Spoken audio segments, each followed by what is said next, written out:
All right. Now, race has been a hot button issue for 2020, and this week, Jewish, quote, whiteness is in the spotlight. Prominent Jewish writers are slamming the author of a New York Times op-ed endorsing preacher Louis Farrakhan by failing to mention his anti-Semitic and homophobic views.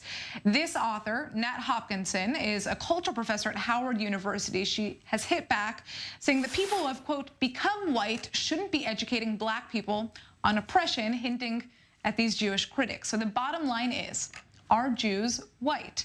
Well, joining us for our weekly segment, Bottom Line, is Algemeiner CEO Dovid Efune. So Dovid, let's jump right in. Genetically speaking, are Jews white? Well, Natasha, it's important to understand, firstly, the intense sensitivity that this question has for the Jewish community. And actually, it's coming up at a personally very relevant time for me. Today is the anniversary of the passing of my great-grandfather, Dovid Weinstock, who was arrested by the Nazis in Vienna in September 1939. And he was taken to the anthropological department at the Vienna Museum of Natural History, and he was subjected to, together with 440 other Jews, to degrading tests and measurements because he was considered by the Nazis to be of an inferior race. So it really is the height of irony and insult that when Jews express concern about anti-Semitism being ignored and a blindness to anti-Semitism, they're then lumped into the white category. Interesting. All right, so let's break down Ms. Hopkinson's statement that Jews have become white. What do you think that she means by that?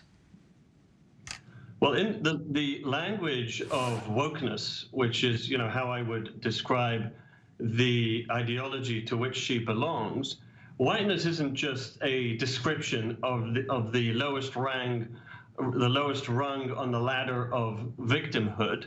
It's a pejorative. It's an accusation. It refers to an oppressor, a ruling class, a occupier, or a colonialist, right? So really, in effect, this is another slur that's being used against the Jewish community when they're sort of being branded with this label.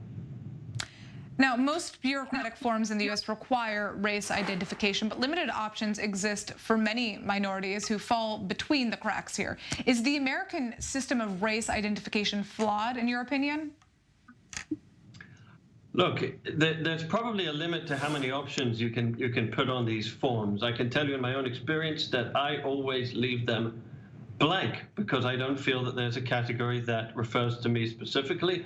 And I'm sure that's the case with many American Jews and many other minorities across the country. Whether there are more detailed categories that can be introduced, I think that's a question for the bureaucrats, and obviously there's a question over the practicality of that, but certainly to take into account categories that are not currently accounted for would not be a bad thing. Now, in 2020, a lot of conversation has surrounded the concept of privilege. How wrong is it to confuse white privilege with any privilege American Jews may experience? Look, I think, first of all, there's certainly a responsibility for any civilized society to help disadvantaged groups. But the concept of defining these groups along racial terms, of defining white as the oppressor and other races as necessarily the oppressed, I think is deeply problematic and runs counter to the concept of what America stands for. I mean, the Jewish experience in America has largely shown that disadvantage and historic oppression can be overcome. And this is really what the core of the American experience stands for and what makes America different.